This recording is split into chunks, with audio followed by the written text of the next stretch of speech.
right, welcome to the Honoring the Digital Platform Adapt Your Promo Game course. What the heck does honoring the digital platform mean? I'm going to get to that in a second, okay? Just want to address that right off the top. My hope here, guys, is that you'll implement the tactics and strategies in this course and create enough traffic that the labels and the management companies are coming for you. They're coming out of the woodwork looking for you. And then you're going to take those meetings because you should, right? And you're going to have so much going on that you're going to be conflicted about taking the deal that they want to offer you. And you'll be conflicted because you're like, this is the table I always dreamed about sitting at. These are the people I've always wanted to talk to. And they really want me, but I can do better. Why do I think that right now? It's like a mind blow, okay? But that's real. Important, don't skip ahead on this course, please. Please, please, please do not skip ahead on this. I know some of you are going to be tempted. Hey, I got a video I'm about ready to drop. I need to get right to the video part and learn how to use that strategy and that tactic. And some of you are going to be like, I got live shows coming up. I want to go right to that part. I understand all that. But this course is designed to put this puzzle together for you piece by piece in order. And I can promise you that if you don't take it step by step, maybe you're going to win. You're probably not going to understand what went wrong if it doesn't work, because the whole idea behind this course is, yes, I'm going to give you tools. Yes, I'm going to give you strategies. Yes, I'm going to give you tactics. They're going to change your world. But if you don't know why this is happening, if you don't understand the digital platform and the three-dimensionality of it, then you're just throwing darts in the dark and trying to use a new tool, okay? This program is going to bring everything together. Every other course you've taken and every other tool that you possess that's in your toolbox to help promote your artist's business online is going to make a lot more sense now with the information that you're going to get from this course. So please take it one step at a time and internalize this. We have a big knot to untie. We have all been raised on the brilliant marketing efforts of record labels and major label artists and all the other kind of products and services that we've consumed in our lives. These products were all marketed to us on broadcast platforms, okay? And broadcast platforms, that kind of stuff doesn't work on digital. So you're going to default to, hey, this is what I loved when I was growing up, this strategy, this release strategy, this video strategy, and I'm just going to put it on this digital platform and push it out there. It's going to be cool. No, it's not. It's not going to work. Or if it is and you don't honor the platform, then all that work and all that money and all that time and effort you put into it to create some and make the needle move, if you don't honor the digital platform, it's going to go away. Okay, if you don't know what you're doing with it. So take this one step at a time, because that's going to give you leverage. All right. I know that y'all came to this course via my Facebook ads challenge, and I'm grateful to have you. Welcome, welcome. That is, the Facebook ads platform is one of, if not the most important tool that you're going to possess moving forward, that's going to make the needle move on your artist's career, without a doubt. But here's the thing. Facebook ads, as important as a tool that it is, it's just a tool. Okay? It's just one of many tools that you're going to be using, and it won't be effective if you don't honor the digital platform. Once again, if you're promoting Facebook ads on Facebook ads the way you've been promoted to your entire life, which would make sense. I mean, we're going to default to that just as humans. Deconstruct or reverse engineer the way we got turned on to music as fans, and then you try to apply that on Facebook ads, probably not going to work, right? Or on a digital platform. And it goes for all the other tools and all the other educational and stuff you've amassed. This is going to bring it all together, okay? If you take this course step by step, it's going to help you untie that knot of broadcast marketing that you all have. And by the way, the industry has it too. Know that. and they're not changing yet because they don't have to. Take this course step by step, and not only will the tactics and strategies that I provide for you pay off, but you'll also, and this is what's most important, guys, you'll be asking yourself the right questions, because you'll have an understanding of how the platform works, how it's consumed, and then you're going to be like, that's where your creativity and your brain's going to start spinning.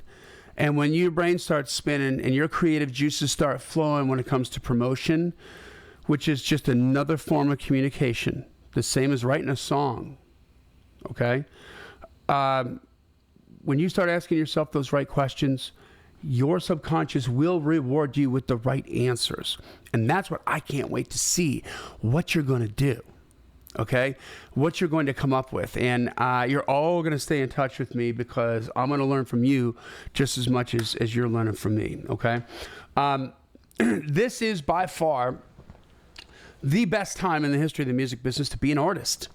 A lot of you don't feel that way. A lot of you were frustrated because it's different than what it was, and maybe you had some traction there. This is better. And if you're an artist that had traction in the old music business, you've got even more to be thankful for. You've got a bigger head start than everybody else, and that can be utilized. I mean, we're doing amazing things right now with legacy artists who haven't been able to reach all of their fans in forever, simply because they weren't on the radio and that's all they knew how to do, or they weren't in a magazine. It's going to change everything with that, okay? It's the best time to be an artist because you don't need anyone's permission to amass a large enough audience to make a good living. You can get in touch with these people yourself. The old music business meant that it was cost prohibitive to make a competitive album on your own. This is when I was an artist, back in the late 80s, in the early 90s. It cost a lot of money to make an album. You couldn't get a large enough audience unless you were on radio, terrestrial radio. And that feat required not one, but two different massive publicly traded corporations with stockholders who don't give a crap about your art to grant you permission to get in front of those eyeballs, right? When the permission was granted, God bless you, cost you over $500,000 per single to be promoted. And maybe you didn't care about that because it wasn't coming out of your pocket directly in the front end. But unless you go to superstar status on the back end, boy, that gets real expensive because it is your money. So you generate, $5 million of revenue from this business venture that you went into with the label, and they got $6 million of overhead, so you get nothing from all of that success, right? It's kind of crazy. But so it's your money up front, but, not on the back end. The artists, who adapt and honor the digital platform first, the artists who adapt first will thrive, because they'll be where the rest of the industry is not. Something else you're going to learn in this course that's a mind blow. When you're really going to begin, it's going to make sense to you what Darwin said when he talked about it's not the strongest of the species that's going to survive. It's not the most intelligent of the species that's going to survive. It's the most adaptable. So the big, huge, untouchable titans that you can't even think about, fathom doing business with right now, are on such shaky ground you can't imagine how much power that you have, okay? And understanding how to honor the digital platform is going to be the game changer, all right? We have massive proof that the artists who adapt first are going to thrive. You don't have to take my word for it. Let's look at Joe Bonamassa, completely self-contained. He's his own record label. He's his own booking agency. He's his own concert promoter. He's his own digital promoter. He has emails of all his customers. He knows who they are, and he makes a very comfortable 7-figure living, and he's not on the radio. Okay? Noah Guthrie, the Chainsmokers, Carmen, Granger Smith, Cody Jinks. These are artists who broke digitally. And some of them went on to work with labels of different sizes. but they're still working that digital platform because they know how to honor it. By the way, causing friction on the labels that they're on, because it's not the way the labels want to do it. They want to do broadcast, right?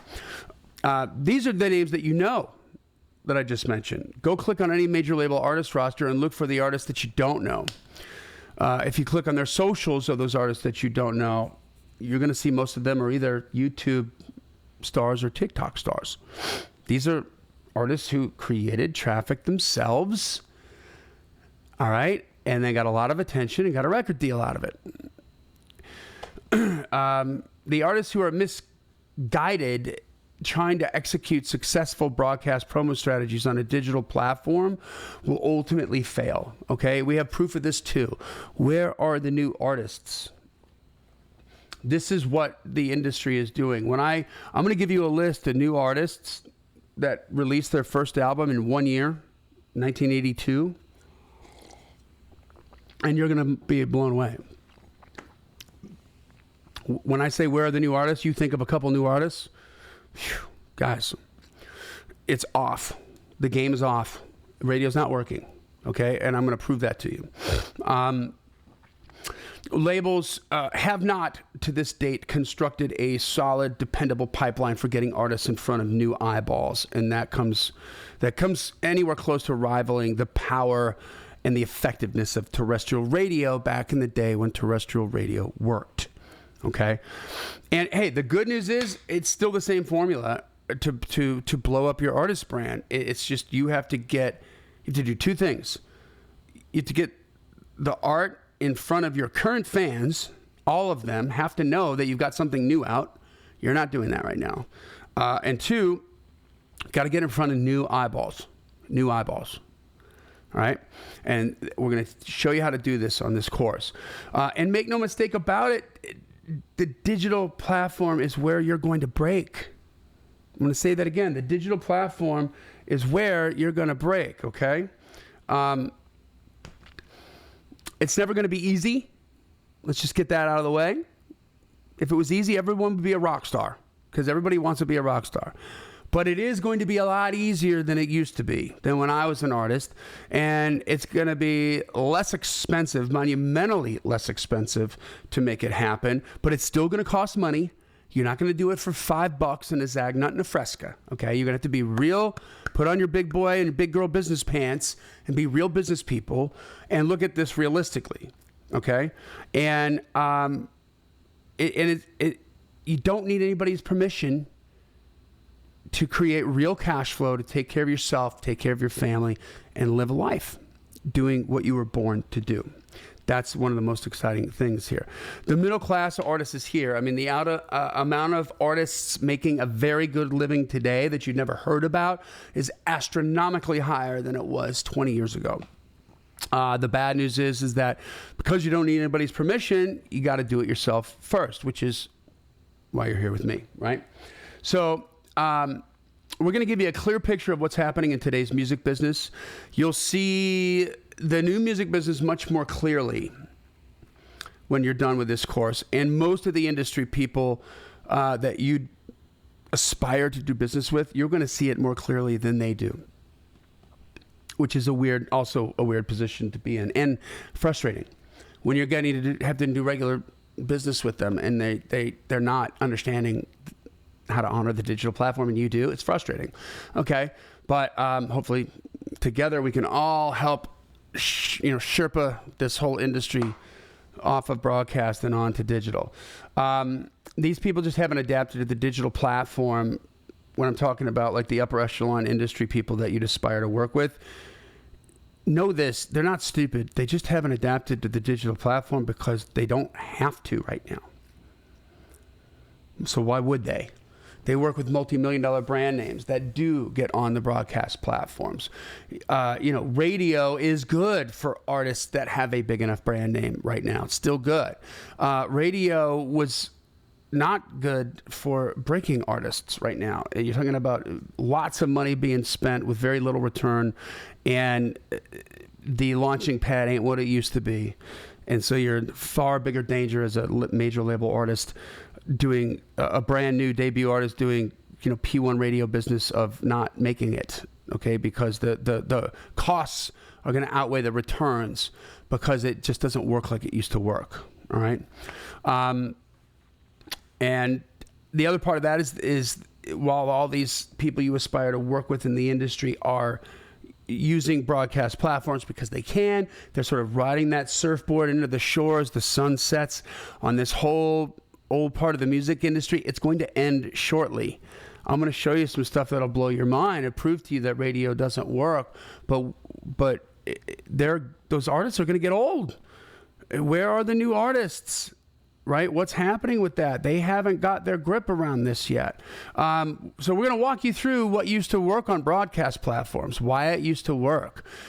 How did they get that song infiltrated in our head and get us connected to the brands or the artists? Why do we listen?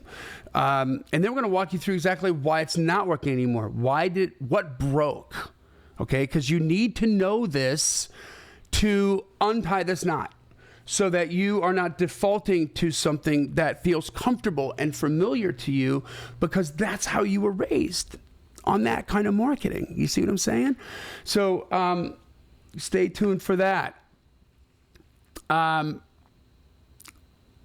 going to give you a danger sign here, like spoiler alert, you're going to be tempted to skip these parts about broadcast because you already know it, right? And the truth is, I'm not going to be telling you something that you don't already know. I'll admit that, but I guarantee that you haven't thought about it in the way that I'm going to present it to you. And when I do that and reacquaint you with this information, it's necessary. So don't skip that part either. Okay. All these dots got to connect for you to be thinking the right way to create the right kind of content to make that Facebook ads tool work like a monster for you. So what the heck does honoring the digital platform mean? I told you I would get to that. Well, I learned this after I was an artist. So I toured for 7 years in a hair band front man. If you haven't figured that out, go figure. My band was brought from Wisconsin down to Florida by the Allman Brothers Band. So that's how we were developed. And we had a lot of friends in the industry. We did not get a record deal, but we were working with Warner Brothers and Rob Cavallo on creating that relationship and the back and forth to put down the railroad track that would lead to a record deal. And the reality was we were just a little too young, which meant that by the time we were matured and ready to play that game, we were a little bit too late to the game. They lifted up the needle on the record, and when the music stopped, we didn't have a chair to sit in. So, I went into business after that, and I went into the electronics industry, manufacturing. I got an offer to go out to California, which I did, and I got a front row seat and watched what happened to a major $1 trillion industry when the first person to adapt to the digital platform did that. What happened to that first person was astronomical. There, you know who this person's name is, and what happened in the wake of what that person did changed the industry forever. Huge, massive companies, $100 million companies that were publicly traded just disappeared over time because they weren't needed anymore. Remember I was telling you about the big titans and how much power you have? All of a sudden, the guy that wasn't going to let you get to Apple if you wanted to sell your diode to him isn't there anymore. You can do business direct with Apple now if you make a product that could go into their products, right? If you make a component that could go into their products. So from that, I went into the last industry I was in before I came back to the music industry was finance. It was in the mortgage industry. And this is where I learned about honoring the digital platform. I worked for a huge mortgage company called Ameriquest, which like a $36 billion company. You might know the brand name because they sponsored Major League Baseball, and they also sponsored the Rolling Stones tour back in the day. And this had me cold calling, mind you, people who don't know me from a can of paint 150 times a day to get 3 applications. Okay? So it's hard work. It paid well, but man, that's a grind, right? And so when the thing ended on my band and the genre ended, and it was time for me to do something different. I wasn't sure how to feel about that, just because I've been pushing so hard since like the 6th grade to make all that happen, and we just kind of got right to the front door, man, and it was slammed in our face, you know, and it didn't feel very good at the time. It was a little confusing. I understood it, but it still didn't feel good, you know. And I was trying to get out of the music industry when I went into the electronics industry, and by the time I got to the financial industry that I'm telling you about with this story, I woke up one day and had like spent an insane amount of discretionary income on a home recording studio that was like epic. I mean, like the tracking room and everything. Okay, it was like pretty hot. It wasn't $1 million drum room, but it sounded like it, man. It sounded amazing. And I was in 2 bands, right? So that's me trying to get out of the music industry. You can safely say that I didn't choose music, it chose me. I tell you that because it was that studio that kind of catapulted me to this lesson. A friend of mine came in and said, "Hey, Johnny, you got that recording studio. You should do like a radio show on the weekend and talk about mortgages and stuff and get business that way and promote your business that way." And I'm like, I don't know anything about being on the radio. I don't have any talent agents or connections in the radio world. Like, how would I do that? I'm thinking DJ, you know, like what? He's like, no, man, you got it all wrong. He said, all the shows on the weekend on FM and AM radio are those shows that you listen to that are about vitamins and health and wellness and exercise and financial investments and retirement planning and stuff about your car and mechanics and arts and crafts and mortgages. They're all paid infomercials. These companies buy that time slot, produce a show, put it on that time slot, broadcast it, and get business. So I was like, okay, that's interesting. Go on, you know, and he convinced me. So I got a partner because I knew this was going to be an expensive risk, and I only wanted to be responsible for 50% of the downside if we screwed the pooch. So we went looking for radio stations. We found the least expensive station in Orange County, California, but we had to commit to 6 months of shows. We didn't have to pay all that money up front, but we had to commit to that overhead, and that was $14,000 that I didn't have, you know? So very, very scary. But we decided, hey, let's just do it, move forward, you know, storm the island, burn the ships. We took it on. We put together, what we would do is record that show in my recording studio, and then we could use Wi-Fi to uplink to a satellite. And that's how we would deliver the mix of the show, essentially. And then the radio station would broadcast it when our time slot came up on Saturday. So we did our first show, and my partner and I waiting around like for the phone to ring, and we're all like, yeah, this is going to be awesome. This is going to be great. I know the show sounds good. We sound good together. Nothing. We had 0 phone calls that first weekend. Second weekend, 0 phone calls. Third weekend, 0 phone calls. I'm freaking out at this point. Okay? Freaking out. I called the station manager, and God bless her, the station manager was smarter than me. Number one, she knew that my phone wasn't ringing. Number two, she knew exactly why my phone wasn't ringing. Number three, she knew that with my type A personality, in order for her to really communicate, which means that I would have to receive the information and implement what she told me to do to make the change, I would really need to be feeling enough pain. And I would only be feeling enough pain when I called her to ask, what the heck is going on, right? So that's what happened. After that third show, I'm freaking out. She said, Johnny, you're calling me because your phone's not ringing. I was like, yeah. And she said, are you prepared to do everything I tell you to do?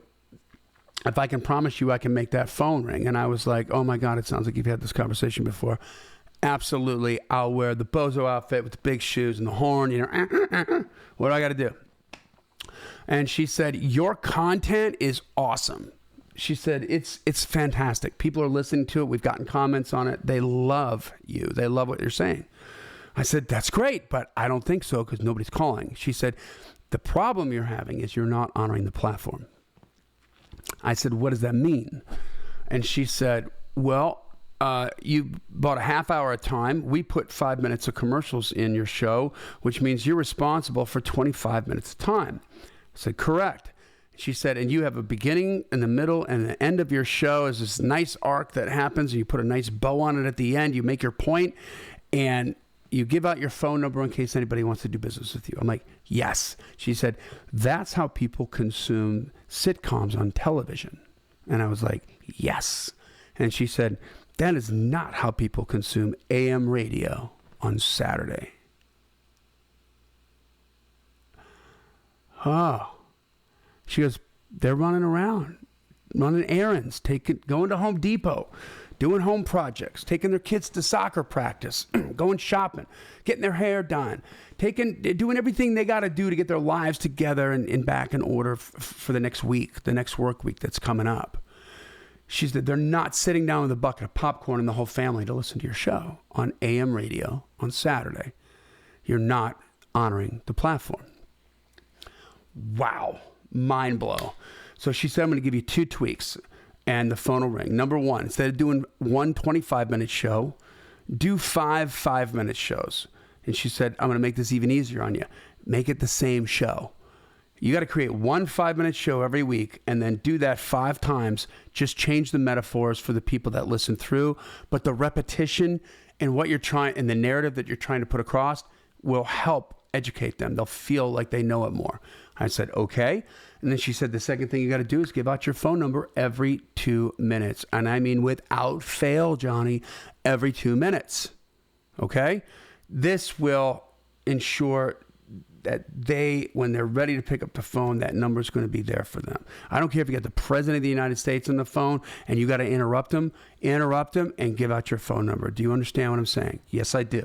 So we went and we did that on the 4th show, uploaded it, broadcast the show. Lo and behold, 5 phone calls. 2 of them turned into loans. The revenue from those 2 loans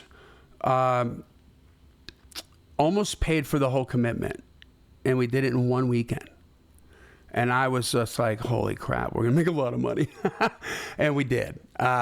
Shortly after that, I mean, just 3 or 4 months after that, we were on 5 different stations in 3 different markets because I learned how to honor the platform. And I went from making 150 phone calls a day to get 3 applications a day to getting 75 to 100 applications every weekend. And they were calling me. That's what honoring the platform is, okay? So you're not honoring the platform right now. I can guarantee it. Neither are your artists, your colleagues, neither are the major label artists, neither are the record labels, neither are the promotion companies, neither are the management companies. And when you figure this out, you're going to be where all of your competition isn't. And not only that, but you're also going to be gathering data. That sounds a little nefarious, or not nefarious. That's not the word I want to use. Vague. It sounds vague, right? Like whatever that means, Johnny. You know, just make this stuff work for me. But the data is really, really important, and the data is your friend. The tools that you acquire or that you already possess. Like Facebook ads, like you learned from the challenge. And we're going to go more into depth in that in this course as well. For the digital platform will not consistently help you unless you learn how to honor the digital platform. This is why Daredevil Production started doing video content, video production. It wasn't because that was a space I wanted to get into or that I had any aspirations of being a video director or that I didn't want to scratch that creative itch. Although, truth be told, I love it. I love doing it now. But I was getting like really well done, professionally made content from our clients, whether they were artists or corporate clients. And then they were, but it was useless for digital promotion, right? It was great for a TV commercial, useless for digital promotion. So we had to start creating that ourselves. When you learn how to do this, honoring the digital platform will reshape the way you approach absolutely everything, from content creation on video. It might even change the way you promote to Spotify and ways that you put music up on Spotify, the way you disseminate the video content, your release strategies, live show promotion, merch sales, live show contact capture, all that. It's going to change everything. You're going to find spaces, you're going to recognize spaces and vacuums where not only you can benefit yourself by honoring the digital platform, but also as a byproduct, all the other artists on the bill, all the other artists in your community, some of the companies that you might be working with that are helping you, okay? And you'll add tremendous value, which is a priceless place to be in, a priceless position to have when you are in a business that's all about relationships, okay? Very exciting.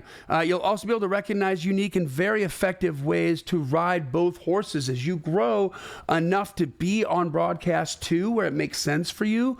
You're going to understand the difference between the two and know how to lead your team to successful strategies on two different platforms that have to be worked two different ways, okay?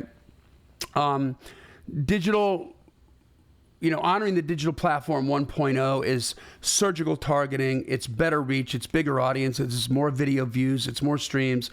It's more channel subscribers, and it's certainly more traffic. This is going to get you attention. What you're also going to learn in this course is honoring the digital platform 2.0, which is all about data. And let's just talk about data for a second. Think about what Amazon knows about you. Because I know right now you're thinking data, whatever, it's ones and zeros. It's like, I don't want to talk about that. It scares people. I know, I get it. But what do the record labels, or what does Amazon know about you? Let's talk about what Amazon knows about you. They know your name. They got your email address. They got your phone number. They have multiple credit cards on file probably for you. They have shipping addresses, not only for you, but of your friends and family. Okay, they know what you bought, right? And they know what you browsed but chose not to purchase. Now, what happens when you choose not to purchase on Amazon? You all are very familiar with this next step. That product shows up everywhere. That's on every website you go and visit. That's on the right-hand side on your Facebook or your Instagram. That's in your Gmail. It's in your email, right? It's everywhere. It's called a cookie. It follows you around. Okay? Now, forget that you have any relationships in the music industry right now. Let's just talk about you, the artist, but as a consumer and a fan of music. You've certainly bought a record, 8-track, cassette, CD in the past. What do the record labels know about you? What does Sony, Universal, or Warner Music know about you? Nothing. Nothing. Do you see the vacuum here? Okay. This is how far behind the industry is right now. This is where you're going to be when you're done with this course. Take it step by step. Okay. When was the last time you went and looked at an artist that you got turned on to by a friend and then didn't buy anything and had that artist follow you around with a cookie? And all of a sudden it was on every website that you went to and was on in your feed and in your Gmail. I mean, do you see what I'm talking about here? This is 2.0. This is the data. And this is why this makes sense. Okay. So, with that, let's wrap up our introduction here and move on to the next module where we're going to get into just talking about promotion and marketing and how important that is, guys. Take it step by step. Okay, don't skip ahead. This is going to change everything, and we're going to have a really good time going through this course. I'm so freaking excited to share this with you guys. All right, take care.